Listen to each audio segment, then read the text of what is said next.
السلام عليكم ورحمة الله وبركاته. بسم الله الرحمن الرحيم. الحمد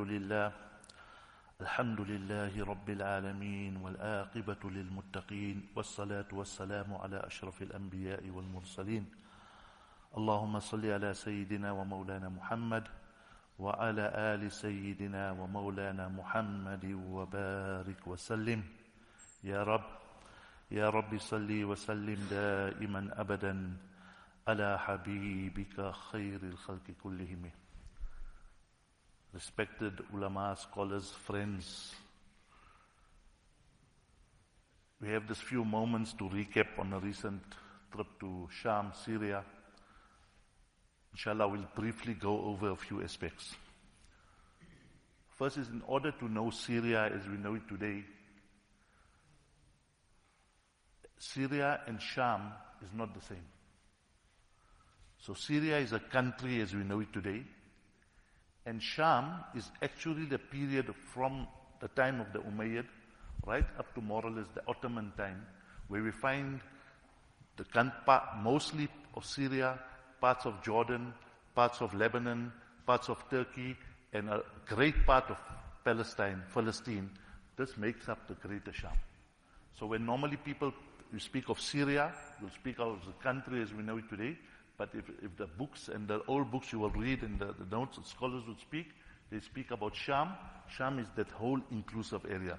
So Masjid al-Aqsa is part of Shām.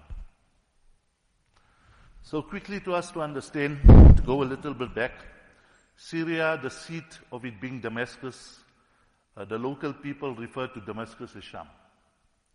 When they say Shām, they mean Damascus as a city. So we find that it was at the time the seat of the Umayyads were there.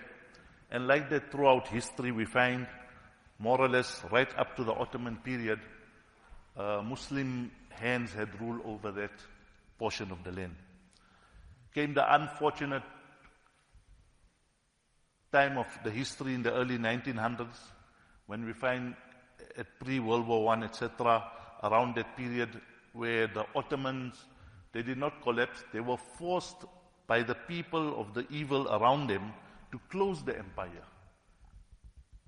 And somehow, then there was World War I, the countries all got split up, and then France basically took over this region. Eventually, over time and period, we find that they put in a person by the name of Haafidh al-Assad. He was an Alawite by nature. Alawite means they follow the Alawi school of thought, which is an extreme left of the Shia school of thought. In their normal beliefs, if you Google, you will find that their belief system is totally far away from the normal Muslim. So they're known as the Alawites. And normally, as we know, politics in the world, they'll govern, let a small minority govern a major people, and the West would support this system because it's for their interests. So came this person, Haafidh al-Assad, in the early 40s, and as he came into power, one of the understandings of the Alawites is they don't like or they hate the Ahlus Sunnah wal Jama'ah. Syria is made up about 10% of Alawites, 8 to 10%, and 90% plus of the country is made up of Ahlus Sunnah wal Jama'ah. And they unleash their terrorism and their hate and their torture upon these people. So from the time of Haafidh al-Assad, thousands and thousands and thousands, firstly the scholars were killed. Then anybody linked to the deen was killed. And then the ordinary people were butchered. They say up to 40,000 people at the time used to be killed. And like that it carried on as the world moved on. And then in the 70s, his son then took over, the Bashar al-Assad, and he held on to this power right up to 2011. 2011, when we found the Arab uprising in a city called Daraa, we find some youngsters had written some freedom or some calligraphy of that on a wall. They were caught. They were taken to the local police station, and they were tortured. So normally, they get grounded, you get to the school, whatever. Here the police came and obviously when you come home as a parent, you see your children not there, they're at the police station, you're going to go. In that short time, every child was tortured. Their nails were pulled out, they were burnt, their backs or their body had all marks of some kind of torture. I mean, as a parent, you go and you see your 10-year-old child in that form, you normally go no. And they reacted to get them out. They kept them there. And the military was called in. And this way they unleashed the word to say, kill everyone that comes in your way. Don't even ask questions. The minute they come to ask anything, kill them. And this is how it started, and the uprising started in all the cities. And at that time, we find that it was the people of Syria against the government of that time. So the area of Idlib, or the province of Idlib, was basically the place of the Free Syrian Army, and the rest of the country then was under the control of the Assad regime. Population of more or less around 25 million. Obviously, stats are different, but the general stats say about 5 million were killed, 10 million were displaced, and the other 10 million are here or there. So that is where the country stays as of 2011 to now. And then what we found is that from 2011 till last December, the Assad regime, together with the Soviets or the Russia and Iran as its allies, originally this is how the power, so it was the people against the government. Then came a third force, which is very unusual in general in the way the things work in the world. Obviously, where one side of the world you find Russia, you have to find America on the other side. They then found their allies, which is a lot of the Arab world and few others, and they created insurgents within that. Some say they created ISIS, some say it was on the extremism of that mindset. So now there was a three-way war. It was the people. One is against Assad and his allies, and the other one is against America and his allies. They say the two biggest money spinners in the world is aid and war. And you really want to know who's behind it? You look at what's written on the bullets. You look at what's written on the artillery, either made in America or made in Russia, because they have much more to gain. And like that, we find town after town, city after city was just being bombed. We understood the bombing over the years. Alhamdulillah, we've been there going for the past 12 years or so. And at that time we were only restricted to Idlib. This time we were able to see virtually the entire country. And you cannot believe the level of bombing. So now what has happened is currently the new government is coming under Jolani. The question is whether it's right or whether it's good or how it happens. For now, that is politics. But alhamdulillah, as Muslims, there is open access to do any khair and any good. Masjids are being reopened. There's a big need for madrasa, etc. We'll go to that later on. But just to us understand, politics will always be there. Muslims have to be on the right side of things, irrespective of who takes the power. We are there for the people. We are there to see that the deen is established. And whichever way possible, we have to find ways around it. So now we look at the current situation.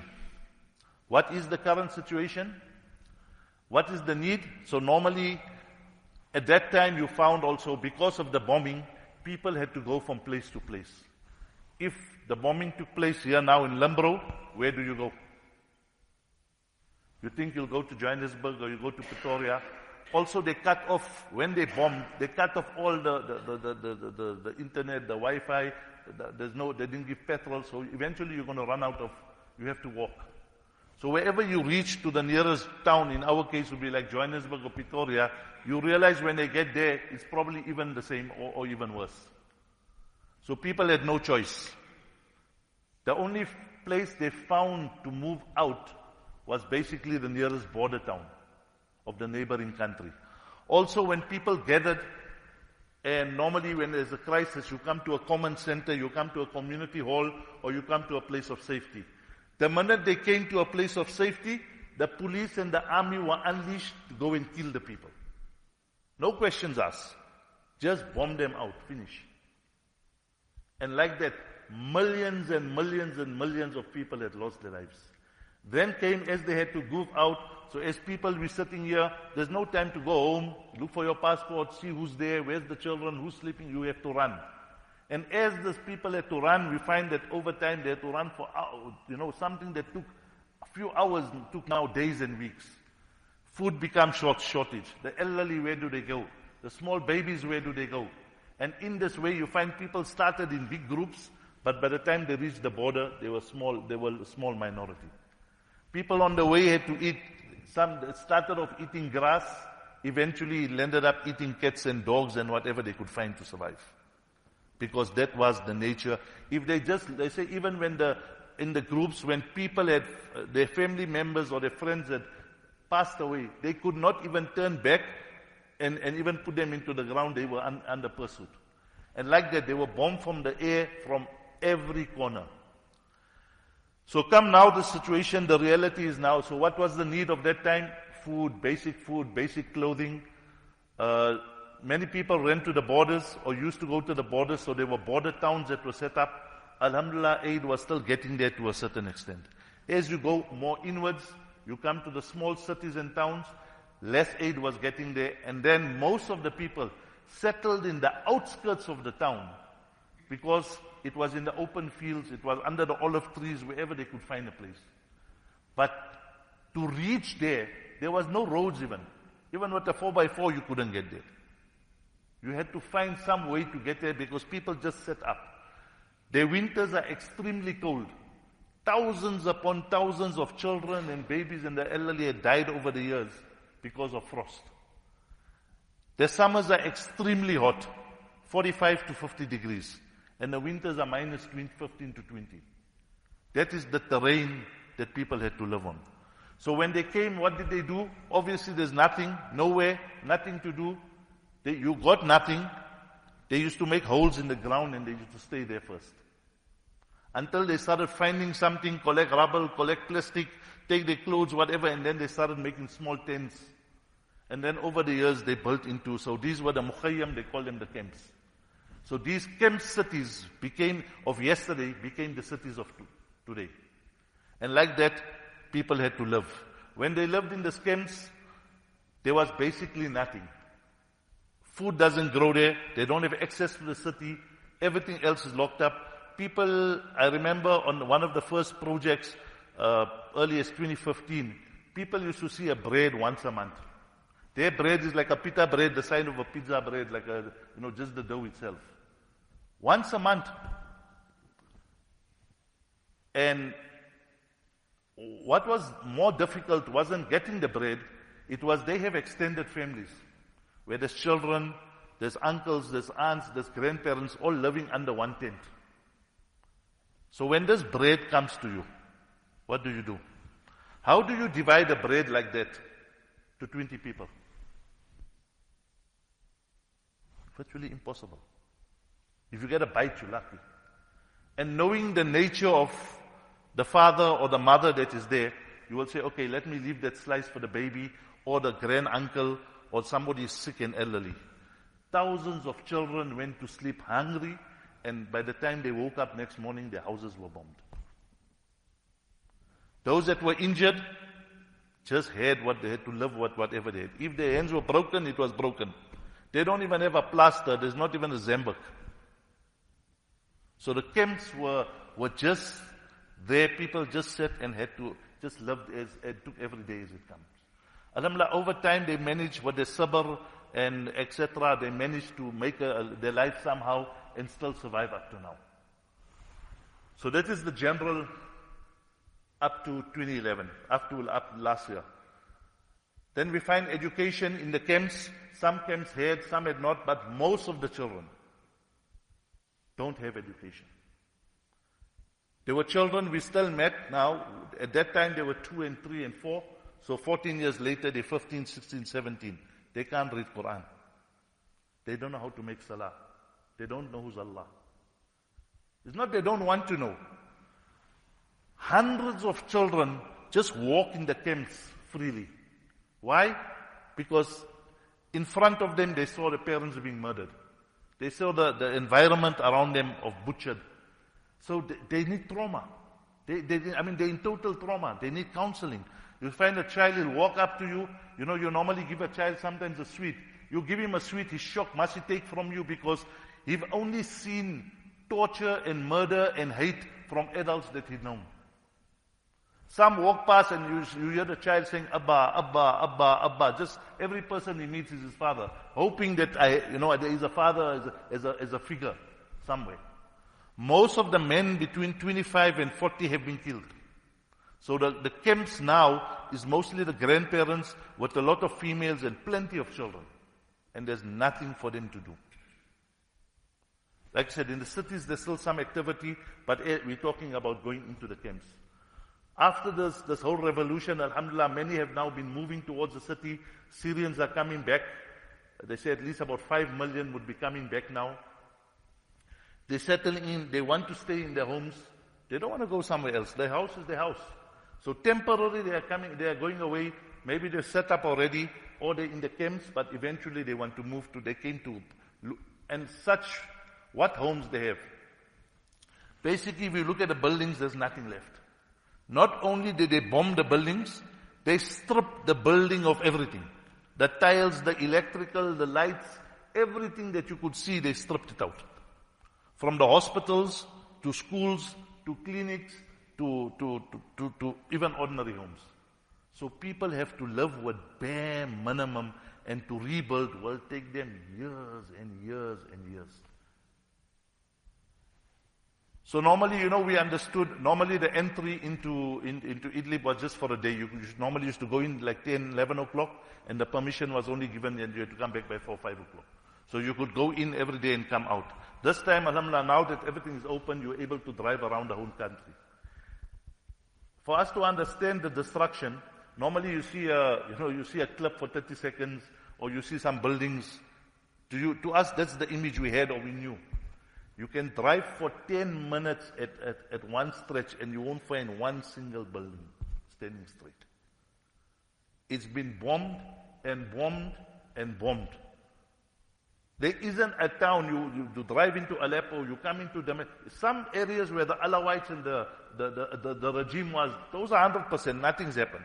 So one side of the street you find, okay, from the other end of the street, wherever the Ahlul Sunnah wal Jama'ah was, khalas, there's nothing left. So, moral is the buildings are like the lifta buildings here at the back. You imagine driving for 10 minutes and any direction you see, you don't see a building that can stand. Some of them, like you said, the roofs are still down, the concrete is down, buildings are still hanging, masjids are broken, schools are broken. You go to some masjids, the domes are still hanging. And that is the life now of a Syrian. He has to rebuild his life. The need of the hour is education. Yes, we need food, we need clothes, we need all that. That eventually will come. The need of the hour in Syria is to rebuild the iman of those people. They are the children of Sahaba radiallahu anhu. Shām is, Syria and Shām and Damascus is beautiful in terms of the history of Islam. Some say that after you have Makkatul Mukarramah, Madinatul Munawwara, Masjid al-Aqsa, and then comes Shām. The scholars of Shām, beautiful. You can see the nature of the people of Shām. You can see this was a space of knowledge. It was a space of deen. We met some youngsters and we asked them, what do you miss? They said, we had to go to a camp, keep us a musalla. No, anything else, you're going to the town, you go. They said, no, we haven't missed, some of them said, we haven't missed nafil salah in our lives. As young as they can remember, they haven't missed nafil salah. You go to the Islamic libraries, you go to the size of the universities, you can only imagine what was it at that time. You walk into the castles, You see the history that is there. From the time of the Umayyads. You know, when you go to, we were lucky, we went to Aleppo and we were given entrance into the castle. And you see you see Nuruddin Zangi's Masjid right on top. You can actually feel the footsteps, you can see the walkways of Salahuddin al-Ayyubi who took those place and gave it his deen. And like that, city after city, scholar after scholar, you find the beauty of what the deen was. Damascus is, you feel the warmth of those who walked on those lands. It is there in Damascus that you will find, you go to Bab al-Saghir, the likes of Bilal radiallahu anhu. Just to imagine that this is the exact place, where is Medina Munawwara? And look here, and the Muaddin of Nabi Karim sallallahu alayhi wa sallam. Such closeness you feel in that city to the awliya radiallahu anhu. And as you go wherever, you go, the Muawiyah radiallahu anhu, the son of Abdul Rahman bin Auf radiallahu, all within walking distance of the Umayyad Masjid. And you see, you can actually see the strength of what Islam was. And Muslims who led the world on that level. You go to Homs. Homs is where Khalid bin radiallahu anhu is buried. You cannot imagine that. How is it? You know what was ironic? Is here was that Sahaba who stood for the justice of the world and gave his life and was successful in nearly every battle, you could say. And around him, every building around the masjid is down to smithereens. Is bombed, is rubbled, is in peak. There's not even life there. But the people's hearts are connected to the masjid. They're connected to the deen. That is why they can survive this period. So as you move forward and you go into the towns, you realize, you walk into Sadnaya, you walk into the areas where the prisoners, you cannot fathom the level of torture. And coming from where? Our so-called Muslim rulers. And to such an extent that the world was silent for the last 40 years. Those were dungeons of terror. People came out of there not knowing what day it is. They don't even know what year it is. They don't even know which era they're living in. You know, when people speak about, how can you ask someone what was the experience? But those that relate to you, out of just as a concern, as a next Muslim brother, you think, how can a human be so low? And it's not one, it's not two, it's not 10 and 20. It's hundreds and thousands of people. People, ulama say that their family members or people that they knew, they were just snatched from wherever, from the work, from the home, and they were put into these camps. They were put into these prisons, not knowing that they'll see the daylight tomorrow. Getting into that prison is an effort alone.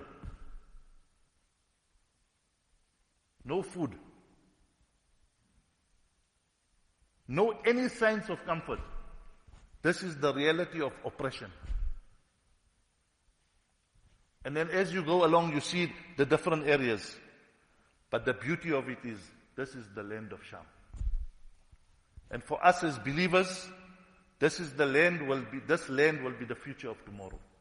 It is from here, in this land, that the Abdal will come, are there. It is this land where the Imam, where the army of Mahdi alayhi salam will come. It is in this eastern minaret of Umayyad Masjid where Isa alayhi salam will descend. So this place of Ghuta is special. As Muslims, we have to invest in that space because that is the future. If we cannot be there, then at least be part of it. Because that army of Mahdi alayhi salam is coming from that area. But what people? You know, you drive along, I recall we were, the guide that was taking us around said, just come and see my old school. And there, an elderly person comes on his motorbike. Come home. Come stay with us. No asking what's your name, where you come from. We still decided to make salam before someone, we still have to scan them down. He opened, he said, come stay here, whatever you need, whatever it is, we are the people of Shām. They will borrow just to make you comfortable. They will give you everything that they have, with whatever they have.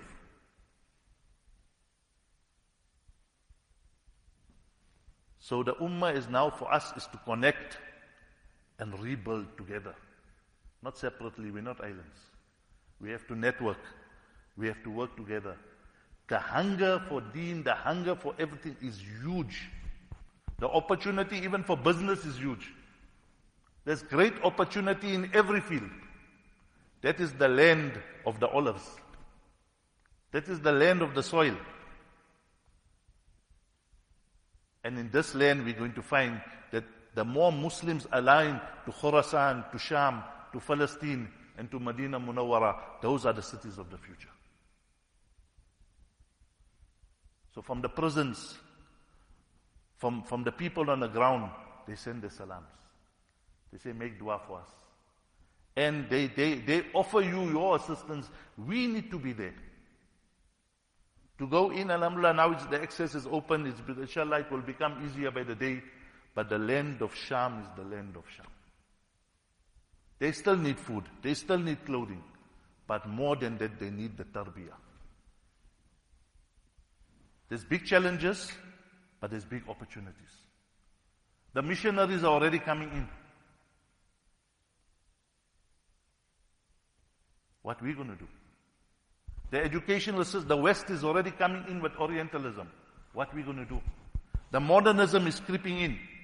What are we going to do? If we allow it, 10 years down the line, 20 years down the line, we're still going to be sitting where we are. We need to reskill. We need to re-strategize. Like Aqsa al-Mubarak is not 7th October. It's not 1948. It's from 100 years ago when the Khalifa fell down. And the reality is, we have to skill ourselves and the future generation. Skill them in education, skill them in physical, skill them in the field of jihad, skill them in drone technology. We have to skill them on the need of the day, because this is the way the world is going to be working. They need finance, they need business. You need to pay for stuff. Who's going to do it? On the one hand, as the Ummah, we have every kind of resource and skill. We can do something. If each person just does one thing, it will make a difference. The time for waiting for somebody is gone. The time for conferences and workshops and all that understanding what Palestine is gone. Now is the time to stand up and rise and give your life for Allah. But we have to do it in the proper way. In a way, we have to sit with our ulama, we have to sit with our scholars, and we have to design a way forward. Otherwise, like Khurasan, it will pass, and one of the days we'll see Sham will be gone, and we'll still be sitting here. And Palestine, alhamdulillah, inshallah, will be liberated. It is already liberated. It's just waiting. The army is small. The mujahideen are small. They need numbers. They need people. They need support. They were looking after a province. They say there's 20,000 of them. Some reports, some say more. Now they're going to look after the entire country. You know, to look at every border. And I told you, most 25 years and under, 40 years and over, most of the men are dead. Who's going to help them? So the reality is, these are signs for us to awaken to the reality of what is happening. The lessons are too much. A few, we're not islands. We have to sit together. We have our differences. We have our opinions. We have our thoughts here. But for the benefit of the Ummah, for the benefit of the deen, we're going to have to learn to be more tolerant and give more in whichever way possible. Whichever way. Give whoever you want to, how you want to, whenever you want to. If you can go there, go there. Do it yourself. Wherever you can go, you can do. But we have to do something more than what we did yesterday.